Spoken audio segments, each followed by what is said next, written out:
Salve, amigas e amigos da filosofia. Bem-vindos a mais uma das nossas conversações filosóficas. Hoje eu vou conversar com a Leia Silveira, professora da Universidade de Lavras, cidade de onde ela fala. Eu agradeço muito a presença dela aqui, é um prazer recebê-la, uma alegria também poder ouvi-la sobre as questões que você pesquisa. E eu queria começar com uma pergunta. Eu sei que você tem publicações em algumas áreas da filosofia, especialmente a relação entre a psicanálise e o feminismo. E uma questão que me chama a atenção nos seus textos, que eu queria que você comentasse para a gente começar, é que você faz uso da primeira pessoa na escrita. Então já fica bem claro pela leitura dos seus textos, né, que se trata de uma mulher escrevendo. E a gente aprende, né, enfim, em alguns manuais de escrita de textos científicos, que a gente tem que usar a linguagem neutra, então é melhor a terceira pessoa, ou então, no máximo, aquela primeira pessoa majestática, aquele nós, né, que ninguém sabe de quem se trata falando, e você faz o uso da primeira pessoa. Então, coloca em questão um problema que vem sendo discutido hoje em dia, que é o do lugar de fala, né? De onde se fala, quem é que escreve, quem é que está falando, né? Por trás do texto que se lê. E eu queria, se você puder comentar um pouco como você vê essa questão do lugar de fala na filosofia e a questão feminina na escrita. Obrigado, Léa, pela participação, pela presença e bom dia, boa tarde. Bom dia, boa tarde, boa noite a quem estiver nos assistindo, nos acompanhando aí de um modo assíncrono, né, Caio?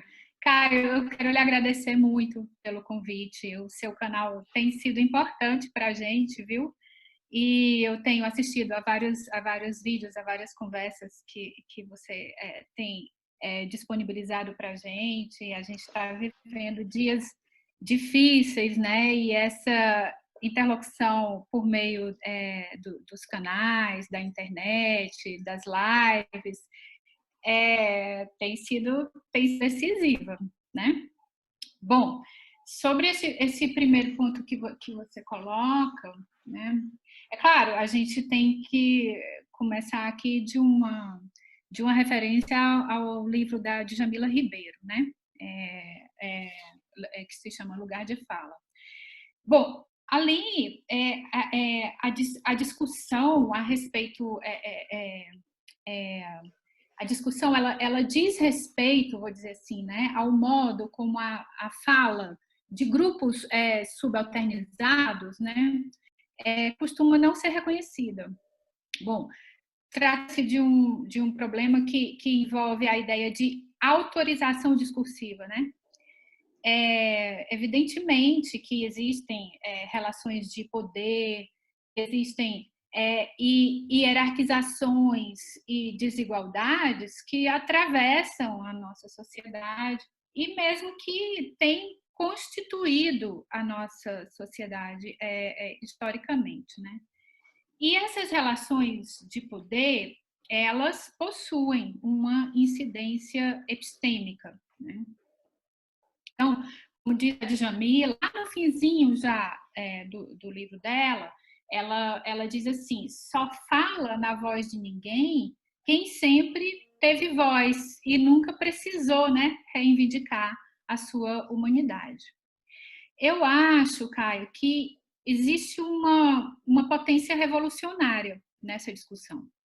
E ela diz respeito as expectativas de transformação das nossas formas de vida na direção de lutas contra a opressão, né? Porque grupos que foram historicamente silenciados foram colocados no lugar do inimigo, né? De uma forma projetiva, para já usar aqui um conceito freudiano, né? O conceito de projeção. Isso, por exemplo, quem mostra isso muito bem, eu acho, é a Lélia Gonzalez, né, no artigo Racismo e Sexismo na Cultura Brasileira. Bom, o debate sobre o lugar de fala, tal como ele é colocado pela Djamila Ribeiro, ele não tem nada a ver com a ideia, né, de que só negros poderiam falar sobre racismo ou de que só mulheres poderiam falar sobre sexismo, né? Eu acho que procurar isso no livro dela é uma armadilha, é uma forma de empobrecer a questão, eu acho. Assim como são armadilhas, as tentativas de caracterizar as chamadas políticas identitárias como segregatórias, porque absolutamente não é isso que está em questão, né? O que está em questão são processos históricos e políticos inegáveis em nossa história, processos que marginalizaram pessoas ou grupos de pessoas em função de determinadas características, que por vezes são físicas, que por vezes são entendidas como características físicas, mas nem sempre, né? Bom, isso faz um jogo, né, entre privilégios e subalternização, que é tarefa da crítica pensar. Agora, isso não quer dizer que essas questões não tenham implicações subjetivas, né? Muitas autoras do pensamento negro mesmo, né, por exemplo, exploram esse ponto, como Franz Fanon, a Grada Quilomba, a Neuza dos Santos Souza, né? Porém, eu acho que tem um problema difícil de pensar nisso, não só um, né? Uma das dificuldades, eu quero dizer assim, porque, como toda grande questão, ela traz dificuldades e desafios, e essa dificuldade a qual eu me refiro agora é mais ou menos a seguinte: se eu digo que o poder, né, incide na validade dos discursos, então eu estou implicando uma determinada compreensão do que seja, por exemplo, poder. Eu não posso dizer algo como as relações de poder produzem certas consequências de legitimação na fala das pessoas e, ao mesmo tempo, recusar que eu esteja implicando um determinado sentido com a palavra poder, sabe? Ora, esse sentido não parece ter como abrir mão completamente das reivindicações de universalidade, né? Eu acho difícil lidar com a ideia de que a universalidade em si mesma, sabe? E não apenas a história desse conceito na filosofia, estaria vinculada à masculinidade e à branquitude, ao mesmo tempo em que é preciso reconhecer que essa afirmação carrega consigo algumas pretensões de universalidade. Eu não sei qual seria, assim, a boa forma de lidar com essa dificuldade, sabe? Bom, aí a minha entrada na discussão entre psicanálise e feminismo, que acabou tomando a minha atenção um pouco aí nos últimos anos, ela tem a ver com a expressão lugar de fala, só que de uma forma diferente. Porque numa certa ocasião, na ocasião em que eu fui escrever um texto que dizia respeito à comemoração dos 50 anos de publicação dos escritos do Lacan, né? O pessoal da revista Lacuna propôs um tema para uma mesa, né? E esse tema era Escritos Hoje, Lugar de Fala. Depois de estudar muito o pensamento do Lacan, né, tanto no mestrado quanto no doutorado, o que eu me perguntei nessa ocasião foi algo mais ou menos assim: qual o lugar a partir do qual uma mulher, né, essa mulher que sou eu, né, fala sobre os escritos. Além do mais, né, a mesa se chamava Escritos Hoje. Então, havia uma espécie de convocação a nos colocarmos a partir do presente, né? É claro que há várias formas de fazer isso, né? E ali eu tentei começar a construir um caminho próprio para lidar com isso. Então, embora eu não tenha discutido diretamente o conceito de lugar de fala, ele reverberou, de algum modo, no que eu estava tentando fazer ali, né? Aí é curioso, sabe, Caio? Porque, de outro lado, a questão da neutralidade do discurso, ela é extremamente desafiada pela psicanálise. Ela é posta sob suspeita, né? Só que isso não é trabalhado, pelo menos não num primeiro plano, na direção das relações sociais de poder na psicanálise, né? A psicanálise, talvez eu possa dizer assim, que ela tem como questão central o seguinte: como um sujeito se implica na sua fala com o seu desejo, né? O Freud, ele não formulou essa questão assim, com essas palavras, mas essa questão, ela nos permite assinalar um pouco o campo de debate que o Freud constrói. As relações de poder, elas aparecem nisso de um outro modo, quer dizer, na medida em que elas se contextualizam nas fantasias, né? Aí, talvez eu possa explorar um pouco aqui uma coisa que é a seguinte. Um ponto em que isso é trabalhado de um modo central é quando ele pensa a relação entre pulsão e juízo. O que tem lugar, especialmente em um pequeno texto dele, né, vamos dizer assim, um pequeno grande texto, né, que é A Negação, publicada em 1925. Ali, o Freud ele quer discernir a origem psicológica da função do juízo. E o ponto de partida dele é o seguinte: ele percebe na clínica, né, que a formulação de um juízo negativo, quer dizer, de um juízo em que a gente emprega a palavra não, corresponde a manifestar na linguagem um conteúdo que o sujeito prefere manter recalcado, né? Basicamente, dizer não é isso, né, corresponde a uma maneira de dizer é isso, nesse contexto aqui, né? Então, o que acontece aqui? O não se torna a condição para que tal conteúdo seja expresso linguisticamente. E aí, o Freud remete isso a uma distinção que ele já havia trabalhado anteriormente, uma distinção metapsicológica, né? E que é a distinção entre eu prazer e eu realidade. Isso quer dizer, antes de mais nada, que para Freud, nas primeiras relações do indivíduo, o que prevalece é o modelo da oralidade, o modelo da pulsão oral, que é uma das pulsões parciais que Freud identifica, né, a partir da sua concepção de sexualidade infantil. O que isso quer dizer aqui? Isso quer dizer que o eu quer tornar seu, ele quer incorporar aquilo que lhe proporciona prazer.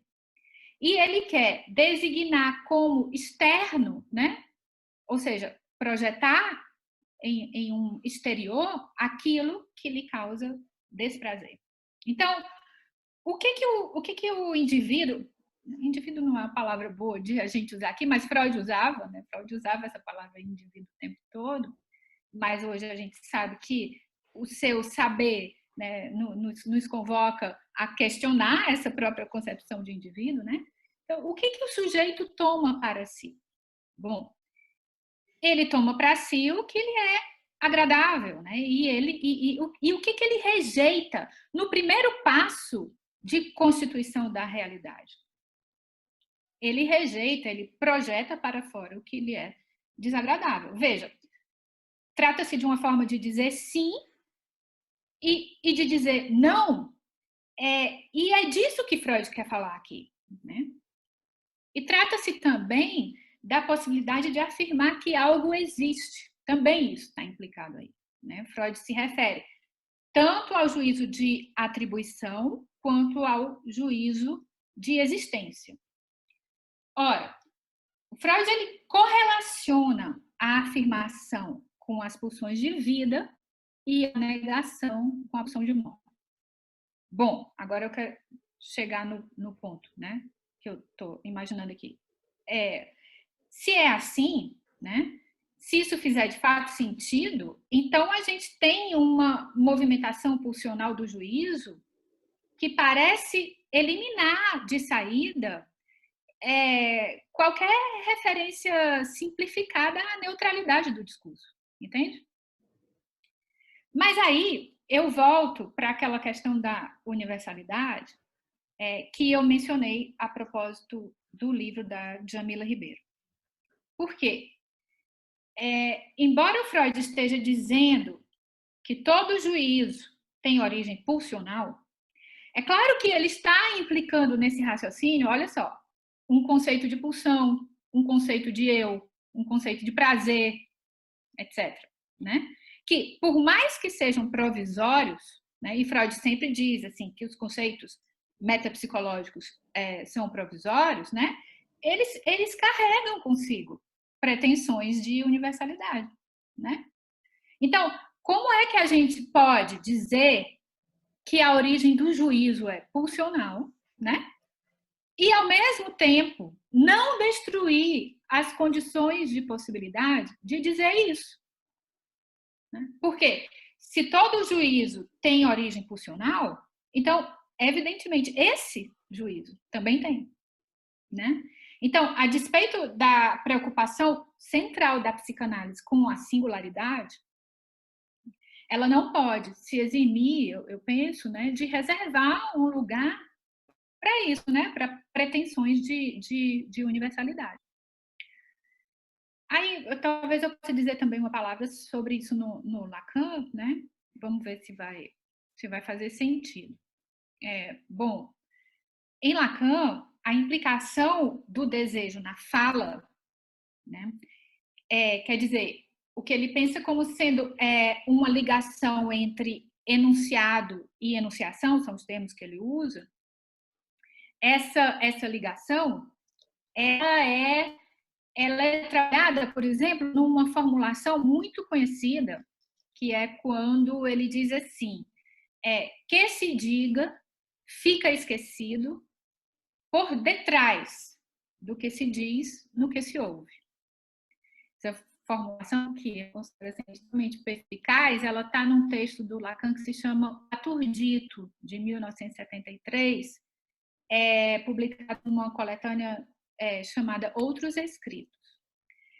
Ora, isso significa que um enunciado, quer dizer, o lugar em que se registra aquilo que Lacan chama de saber, um enunciado, ele é produzido por uma posição de enunciação que remete à verdade do desejo, que está sendo considerado aqui como inconsciente, né?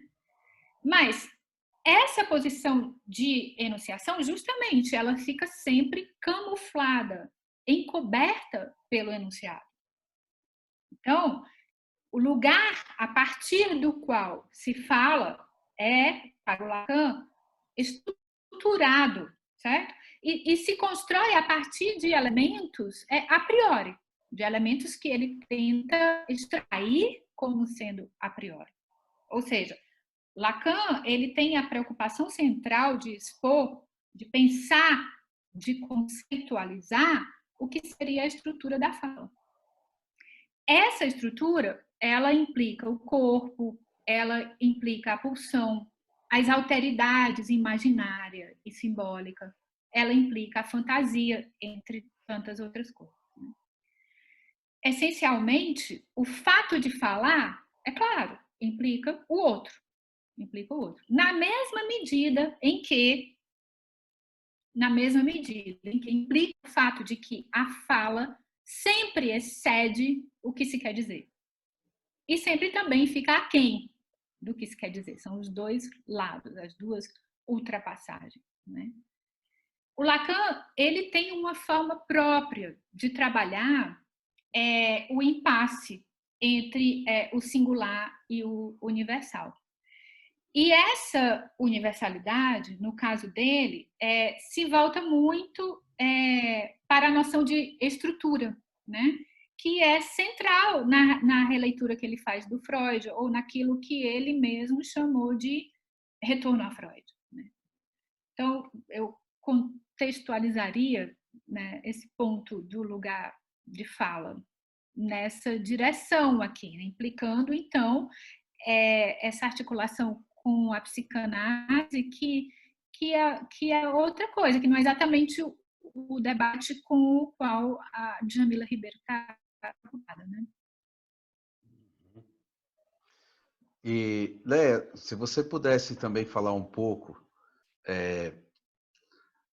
que é uma questão que tem a ver com o lugar de fala, mas no seu caso, né, uma mulher escrevendo, falando, pensando sobre a psicanálise, né? A psicanálise, como alguns dos seus textos também abordam esse tema, surge num ambiente patriarcal, ainda estamos num ambiente patriarcal, e ela tem certos traços de herança, mesmo que seja possível mobilizá-la no sentido de desvelar, talvez, esse patriarcado que estaria na origem dela mesma, né?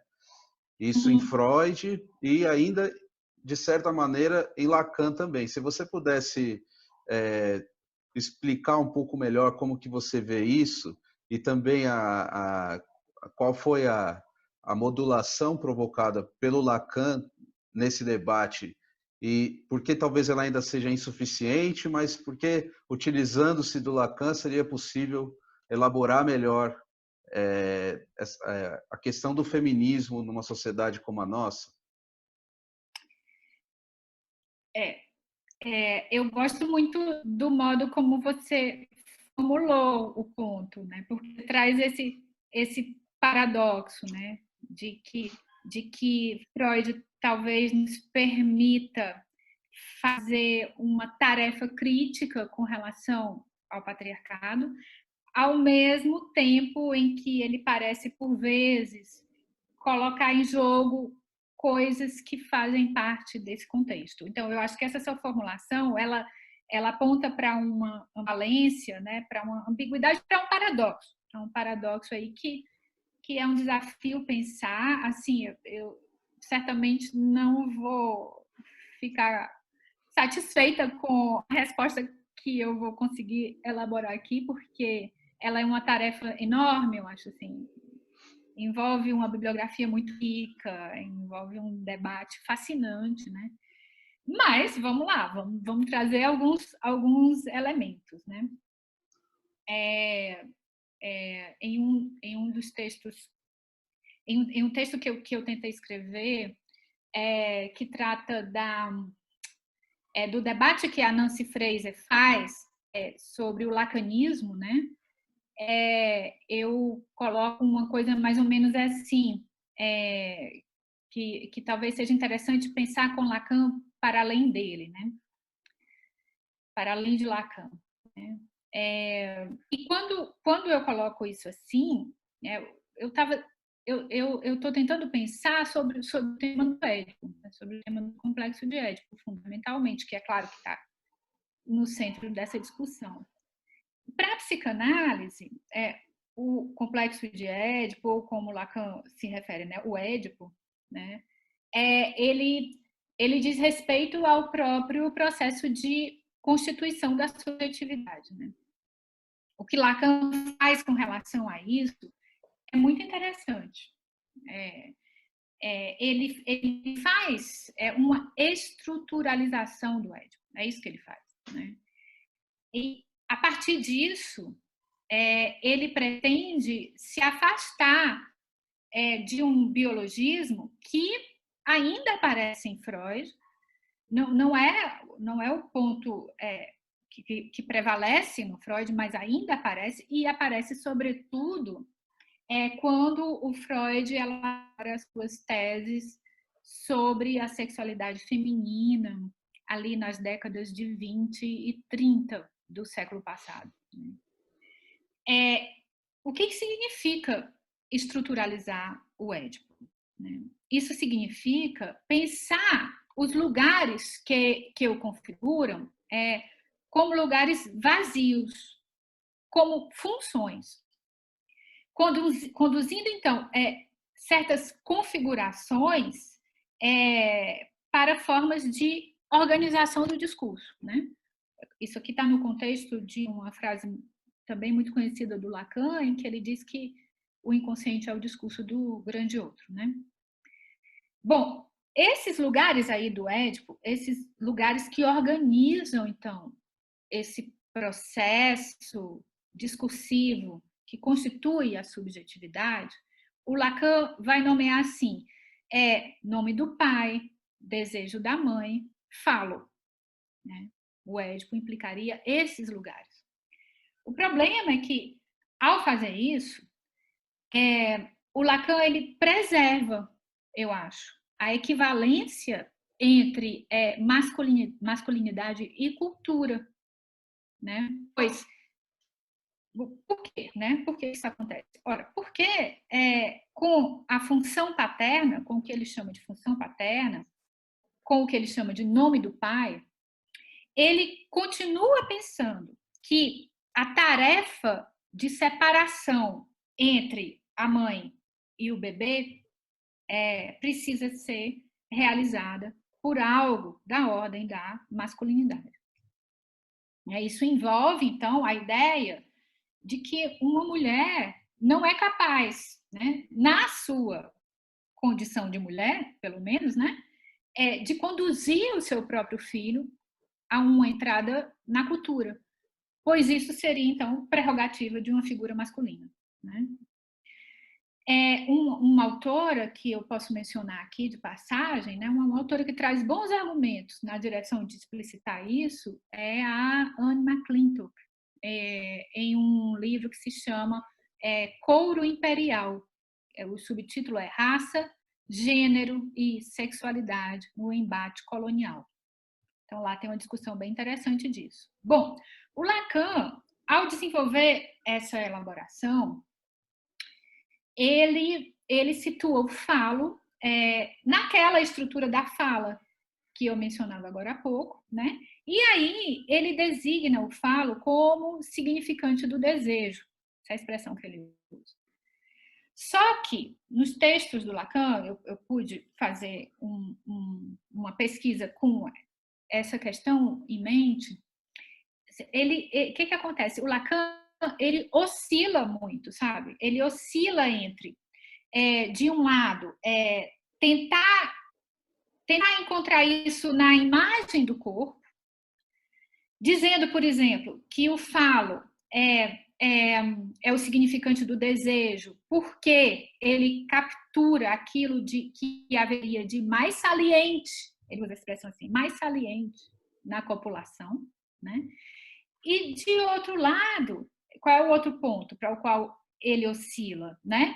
É dizer que a diferença sexual é um fato do discurso e que a relação do sujeito com essa diferença, ele diz algo nessa direção, a relação do sujeito com essa diferença desconsidera a diferença anatômica entre os sexos.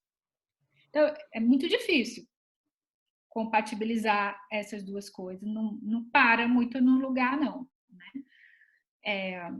Então, assim, embora a preocupação maior do Lacan seja com a natureza simbólica do falo, quer dizer, um falo que é considerado aí como uma insígnia, né? Principalmente como uma insígnia de poder que ninguém possui, seja qual for o seu sexo, né?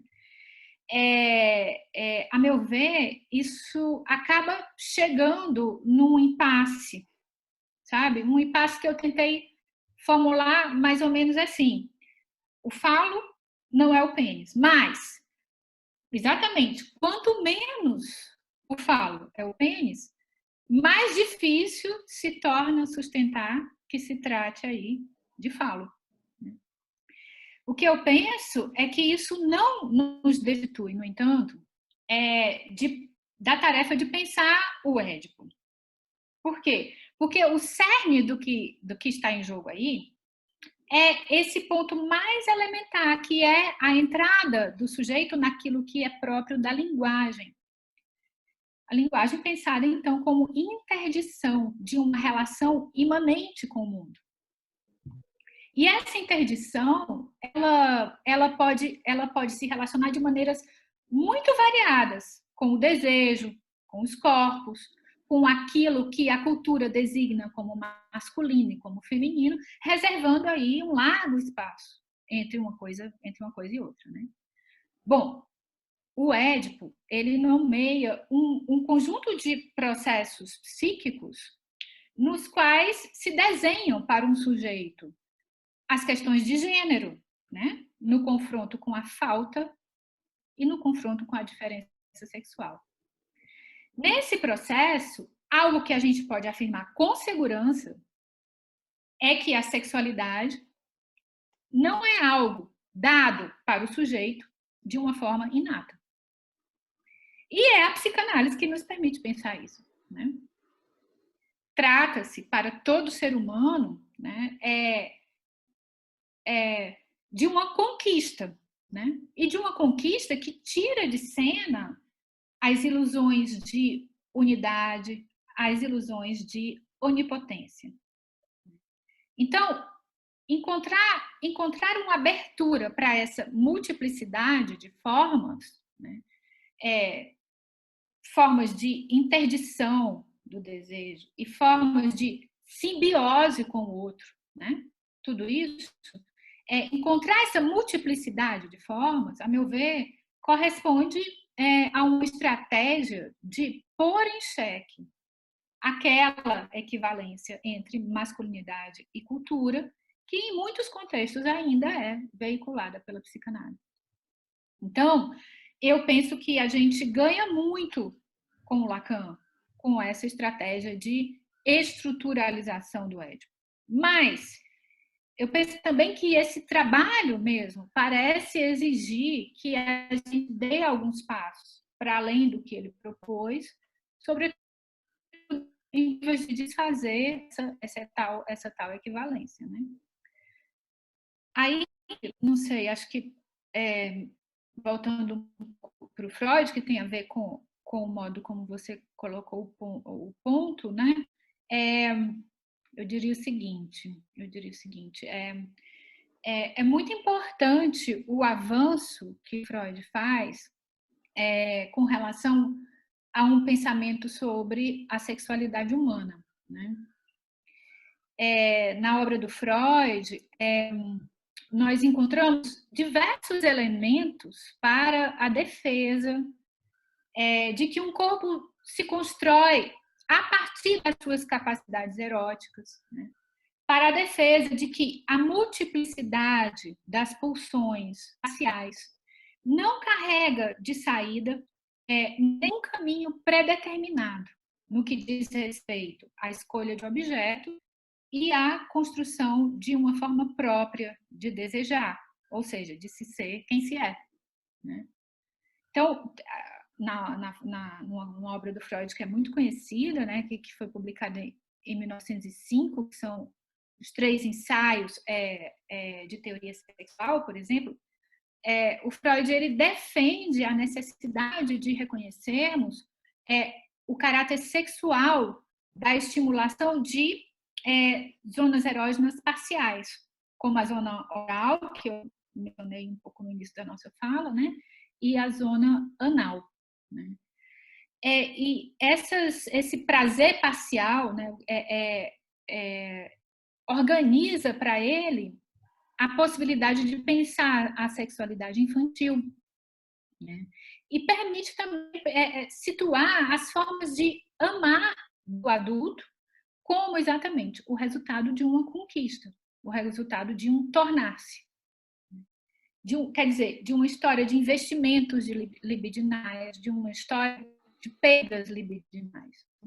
Então, não é possível. Uma vez que você entre no contexto teórico da psicanálise, não é mais possível pensar a sexualidade humana como algo pré-direcionado, assim, de um ponto de vista meramente biológico, né?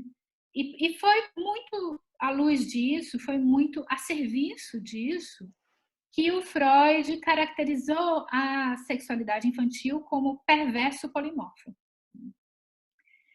Além disso, eu acho que é importante notar que Freud foi um dos primeiros pensadores a levar a sério a sexualidade feminina como uma questão teórica, né? E também foi importante o gesto que Freud fez de dar voz à histeria com o sintoma social da época em que ele viveu, né? Época na qual esse tipo de fenômeno humano não tinha voz. Isso é muito importante da gente lembrar, eu acho. Em torno disso, né, o Freud propôs a invenção de uma prática inédita, que é a clínica psicanalítica. Uma prática que põe no horizonte a resistência a injunções sociais e que, portanto, põe no seu horizonte a questão da emancipação humana, né? Bom, o Freud também enxerga profundamente o funcionamento do patriarcado. Isso também é outro ponto que complica aqui a necessidade de pensar tudo isso. E ele faz isso apesar de, em alguns momentos, ter ficado preso a certas ideias que vão na direção do patriarcado, né? Bom, aliás, o fato dele ter conseguido enxergar muitas coisas complexas no funcionamento psíquico que é inerente ao patriarcado, isso aí é destacado por autoras feministas importantes, como a Gayle Rubin, como a Juliet Mitchell, né? E, além do mais, eu acho que o seguinte, há uma resistência ao feminismo, que a psicanálise permite enxergar, permite problematizar. Apesar de Freud ter assumido uma determinada postura ideológica com relação a isso em determinadas coisas que ele escreve. Isso significa, talvez a gente possa dizer assim, que a psicanálise ela está preocupada com o modo pelo qual fantasias inconscientes, né, incidem nas dimensões social e política da nossa existência. E isso tem um lugar importante na reflexão feminista, eu penso assim. Então, apesar de Freud dizer coisas inaceitáveis, né, sobre o que ele assume ser uma inferioridade feminina, ele também reconhece que masculino e feminino, como ele diz assim, masculino e feminino permanecem sendo construtos teóricos de conteúdo incerto. Ele problematiza isso, às vezes mais, às vezes menos, mas tem muita coisa lá para pensar, né? E não é fácil compatibilizar essas coisas na leitura dos textos do Freud, né? Eu acho que isso continua sendo um desafio, né? Bom, esse desafio, se eu puder aqui fazer uma grande simplificação, esse desafio ele teve dois grandes desdobramentos que costumam ser referenciados, vamos dizer assim, para a configuração do debate entre feminismo e psicanálise. Um desses desdobramentos diz respeito a trabalhos que foram escritos em língua francesa. E outro desses desdobramentos tem lugar nos Estados Unidos. Em língua francesa, a gente pode pensar aqui em autoras como a Lucy Irigaray, a Elaine Sixou, a Júlia Kristeva. Nesses trabalhos, é claro, eu estou fazendo aqui uma enorme simplificação, eu peço perdão por isso, mas isso me permite colocar um ponto, né? Nesses trabalhos de língua francesa, a reflexão muitas vezes se volta para tentativas de discernir um simbólico feminino, uma linguagem feminina. Ora, a minha impressão é de que essa estratégia repõe os termos do problema, porque continua a situar o feminino como segundo sexo. Vou usar a expressão da Simone de Beauvoir, né? Então, talvez essa estratégia não nos permita enxergar muito além do patriarcado. Né? É uma suspeita de leitura, né? Isso precisaria ser melhor trabalhado. Agora, do outro lado, né, no caso de trabalhos desenvolvidos por psicanalistas estadunidenses, como a Nancy Chodorow ou a Jessica Benjamin, o risco que parece ser assumido é diferente. E ele flerta com uma certa forma de exagerar a perspectiva sociológica. Muito no sentido de uma coisa que foi falada pela Simone de Beauvoir, e que é bem importante, né? Ela diz mais ou menos assim, ela diz que a inveja da menina, ela está se referindo à inveja do pênis, né? Ela tem a ver com uma valorização prévia da virilidade, né? E aí a Beauvoir diz assim, que o Freud toma isso como uma coisa dada, quando na verdade seria preciso explicar isso. Então, assim, veja, eu estou querendo assinalar aqui o que seria essa perspectiva, né, de sociologizar, né, os temas psicanalíticos. Que a gente pode pensar isso um pouco a partir de coisas que foram faladas pela Simone de Beauvoir. Bom, algumas autoras comentam, né, que na psicanálise esse tipo de estratégia, né, de voltar a questão muito para uma sociologização do psíquico, né, acabaria por perder de vista a própria feminilidade. Então, olha só, de fato, a psicanálise, ela coloca algo sobre a diferença e sobre o investimento pulsional no outro, sobre o investimento pulsional do pensamento também, como eu estava falando no início, né? Que não parece se reduzir à dimensão sociológica, ou que pelo menos não parece se reduzir totalmente a isso. Isso tem a ver com a opacidade do inconsciente, tem a ver com as contradições que nos habitam, com aquilo que Freud chamou de divisão do eu, né? Ora, mas enquanto a nossa referência for patriarcal, enquanto a nossa referência para pensar a diferença for o patriarcado, né, o lugar da mulher vai permanecer sendo o do outro sexo, o do segundo sexo. Né? Então, o desafio aqui, eu acho, né, o desafio parece ser, então, algo como preservar essa potência consciente, como opacidade pulsional, sem a qual a gente perde de vista muita coisa, por exemplo, na política, né?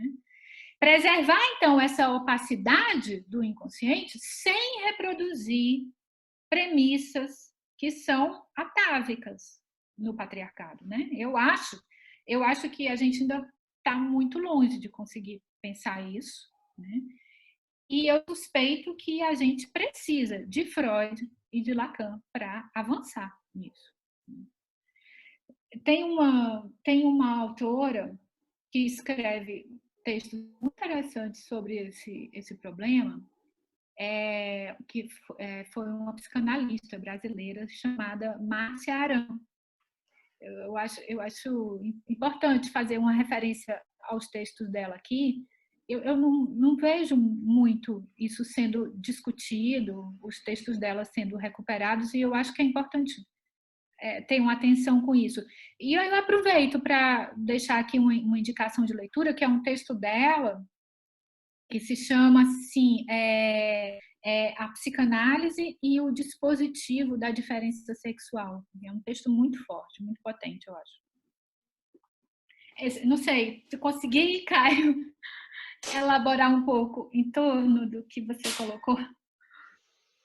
Com certeza, pelo menos para mim, ficou aqui uma lição aqui com várias referências que eu, assim que eu puder, vou querer conhecer melhor. Você citou muitas coisas, foi muito interessante essa fala sua.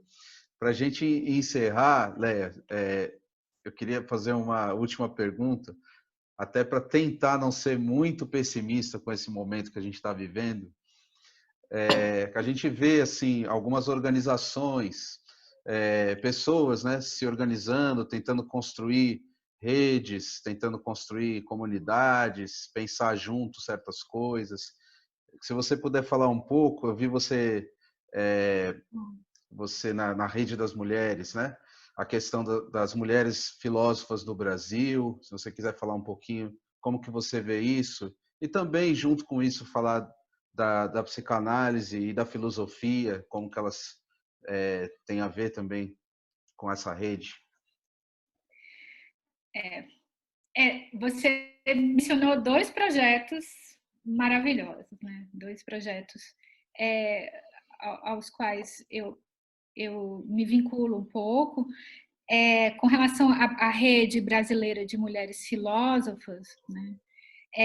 Foi uma coisa criada exatamente como uma perspectiva aí de luta contra o sexismo na academia, especialmente na filosofia, né? Infelizmente, a nossa área é uma área em que isso aparece ainda de uma maneira gritante, né? Os dados são impressionantes nesse sentido. A gente tem aí a pesquisa da Carolina Araújo, da UFRJ, uma pesquisa que já tem sido bastante veiculada e mencionada, e a gente tem sempre que voltar a ela, né? Que é uma pesquisa em que ela levanta os números, né? Levanta os números de mulheres na filosofia, e ela vai buscando esses números conforme o momento da carreira, né? E aos olhos é exatamente o fato de que quanto mais avançado é esse ponto na carreira, menor o número de mulheres, como se houvesse então uma evasão muito grande, especificamente de mulheres, com relação à filosofia, a desistência de mulheres com relação à presença acadêmica na filosofia. É um fenômeno sobre o qual a gente precisa pensar. A rede brasileira de mulheres filósofas está relacionada a isso. Tem o site, né, que reúne diversos projetos que estão lá cadastrados, são inúmeros.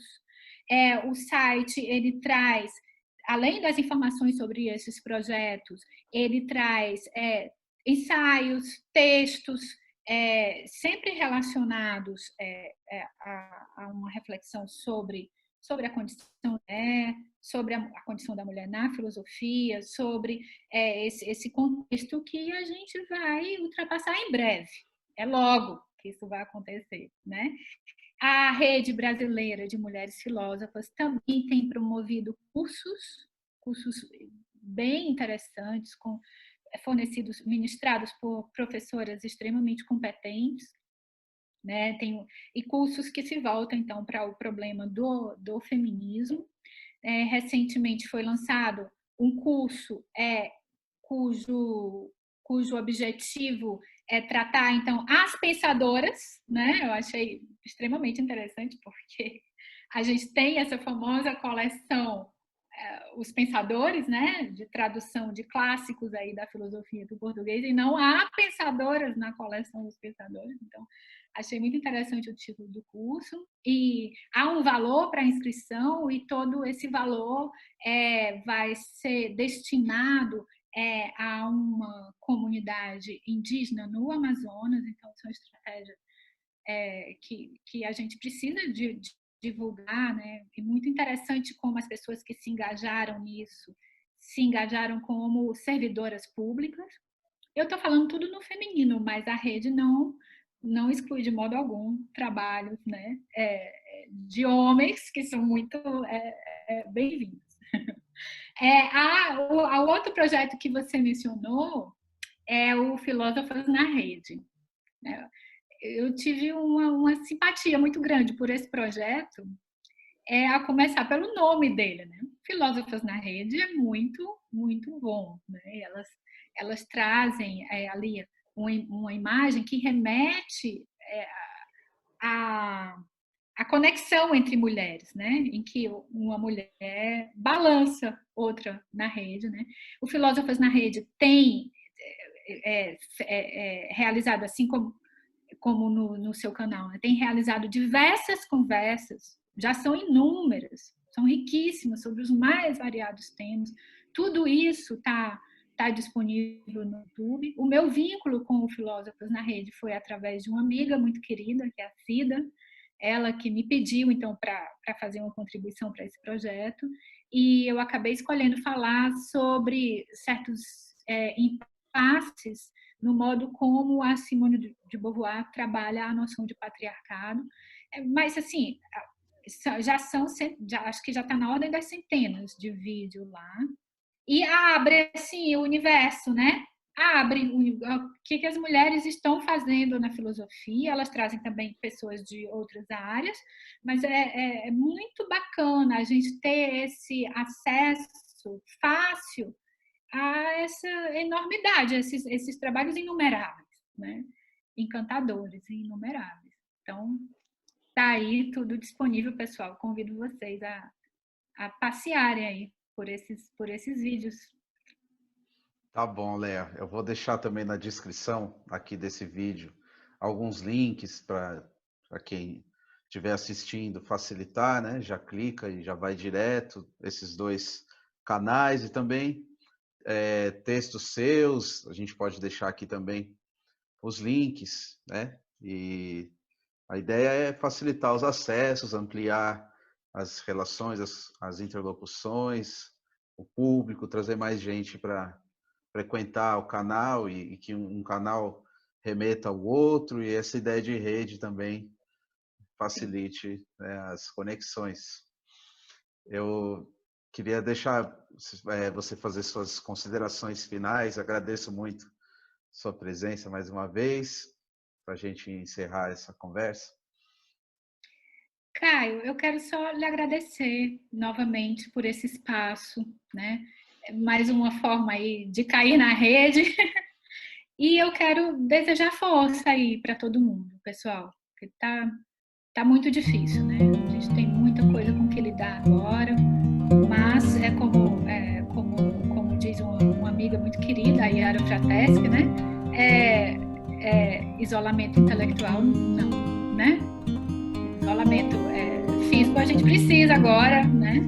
A despeito do que tem colocado o nosso presidente, a gente precisa desse isolamento físico, ele é crucial, então vamos insistir nisso, mas isolamento intelectual não, e você faz parte disso, Caio, de uma maneira louvável. Parabéns pelo seu canal. Obrigado, Léa. Bom, eu que agradeço a sua presença, e vocês que assistiram